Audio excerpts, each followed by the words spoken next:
Hey folks, welcome back to Real Estate Investing Unmasked. Today we're going to talk about partnerships. Stay tuned.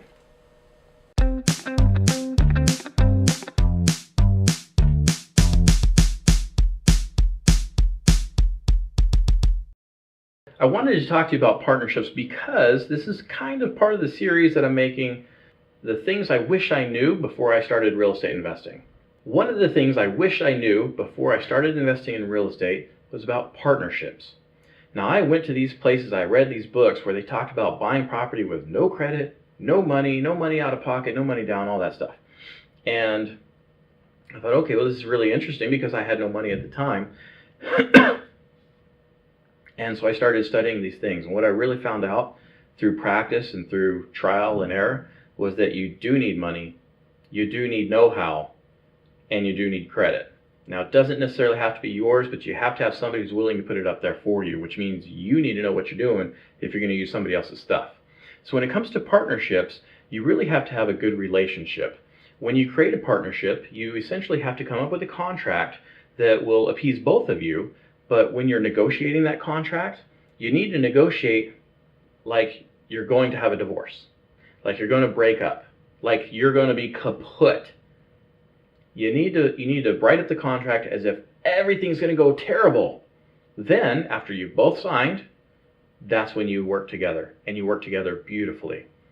So if you are going to do a partnership, the only way to do it is to fight like enemies when you're doing your contract, and then work together as a team after that contract is written. And the reason for that is if anything goes wrong, whether somebody passes away, somebody gets a divorce that has nothing to do with your partnership other than it's your partner, or if the house collapses and falls, you have recourse for whatever it is that happens. Let's say both of you die and it's given as an inheritance to your children, your grandchildren, whatever it is, you are covered. So what I wish I'd known before I started with partnerships in real estate investing, I wish that I had thought about that. I wish that I had fought it tooth and nail in my contracts before I signed, so that later we could act as friends. Because what invariably happens when you start a partnership and you don't set that foundation work, that groundwork ahead of time, is you end up having a fight. You end up having an argument of who should pay for this and who should pay for that, and why are you taking so long, or why aren't you doing your job? You have to delineate what each person's job is. And if you know what you're supposed to do, and you know what your partner's supposed to do, and they know what you're supposed to do, and they know what they're supposed to do, everything works much, much better. It's not fail-safe, but that's how it works. Let me give you an example. Let me tell you a story. My first house I bought as a partnership. Now, when I bought the house, the idea was that I was going to rent out one room while I lived in the other room and essentially have my roommate pay my mortgage. While that was a great thought, it's not what happened.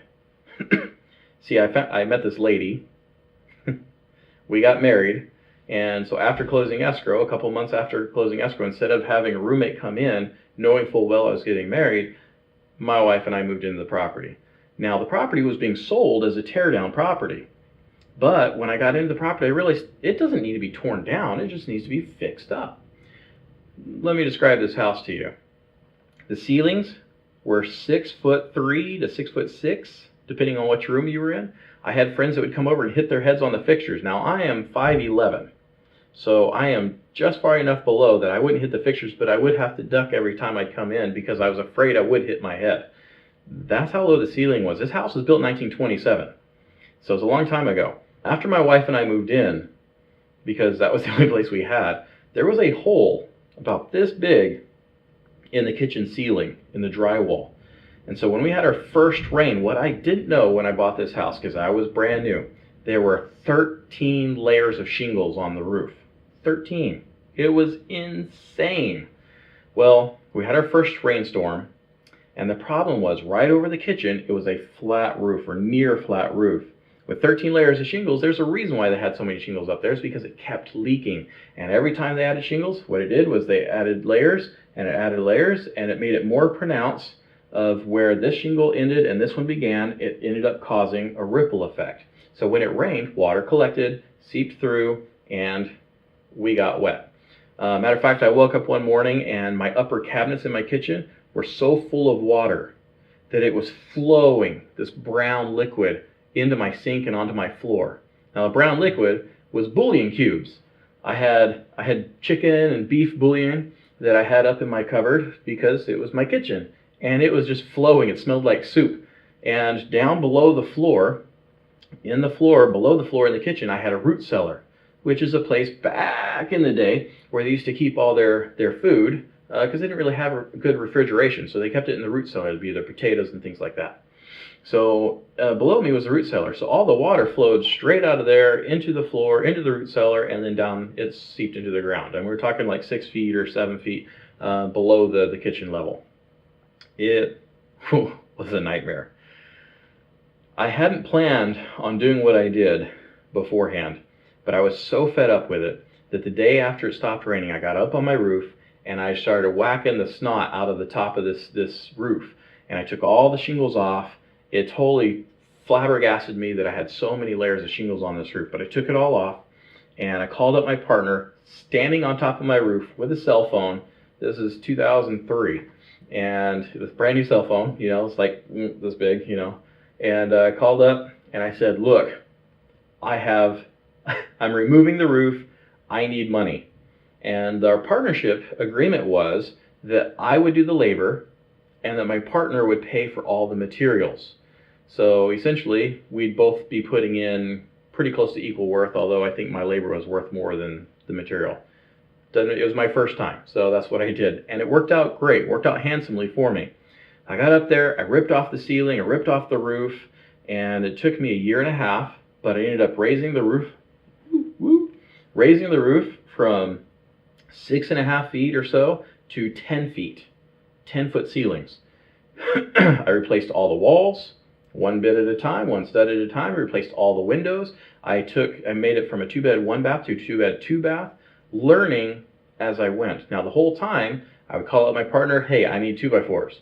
Hey, partner, I need 2x6s. Hey, partner, I need roofing material. I need tar paper. I need, all the stuff, nails, staples, everything.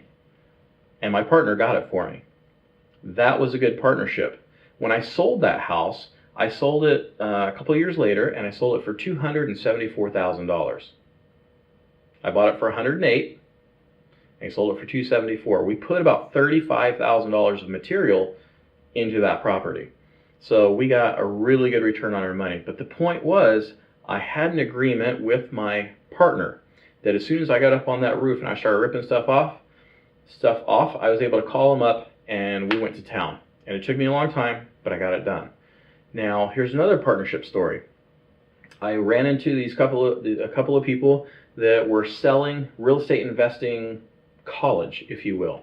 They were selling a way to get into this college where you could learn how to invest in real estate. And while the college had good information, a lot of the people that went to the college did nothing, did absolutely nothing. They got all this information but never did anything with it. So I was talking to several of them because I had already bought property, I'd already sold property, I had been a landlord, fixed and flipped, I'd done stuff. So I talked to them and I said, why don't we join our forces together? You have somebody that has money. I know this one area, it happened to be in Dayton, Ohio. I'd been investing there for a couple of years. I said, I have the team, I have the know-how. You can pay for the purchase of the property, you can pay for the fixing up costs, and you could be in charge of making sure that we market this property and sell it. And then I think one of them took care of the property management too. My job in the whole partnership was information. Here's my team, here are the properties I think would be good, and we bought them. We bought them, we fixed them, we rented them, we sold them. And when we sold them, I got a check for $5,000. That was it. Done. I spent maybe 4 hours, maybe 4 hours on this property. Everything else was covered by my partners. That was also a good partnership. The only problem with it was, after I'd done my part, there was nothing for me to do. And I waited and waited and waited and waited on these guys, and they lost communication with me until they said, hey, it's sold. So when you're in a partnership, you need to have good communication. You need to have a good contract. You have to have a good understanding amongst all of you. You have to know what all is going to go down. And I didn't really do that so much on that property, but I still profited $5,000. I put no money up. I put no credit toward any of it. It was just this right here. So there are ways that you can buy property with no cash, no credit. But you have to understand, you have to have the know-how, you got to bring something to the table. So if you want to be in a partnership, you need to have something of value that you bring to the table.